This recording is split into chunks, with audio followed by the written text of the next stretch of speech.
মুরারিয়ে পুলিশের বড় সাফল্য। প্রায় 3 লক্ষ টাকার ভুয়ো লটারির টিকিট উদ্ধার, গ্রেপ্তার এক।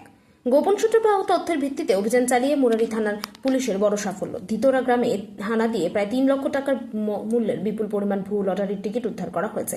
ঘটনায় রুবেল শেখ ওরফে আসিক ইকবাল নামে এক ব্যক্তিকে গ্রেপ্তার করেছে পুলিশ। পুলিশ সূত্রে জানা গিয়েছে, শনিবার সন্ধ্যায় ধিতোরা গ্রামে অভিযানে নেমে অভিযুক্তের বাড়ি থেকে বিপুল পরিমাণ জাল লটারির টিকিট উদ্ধার হয়। তদন্তে প্রাথমিকভাবে জানা গিয়েছে, ধৃত ব্যক্তি ভুয়ো লটারি টিকিটের ডিলার হিসেবে কাজ করছিলেন এবং দীর্ঘদিন ধরে এই অবৈধ ব্যবসার সঙ্গে যুক্ত ছিলেন।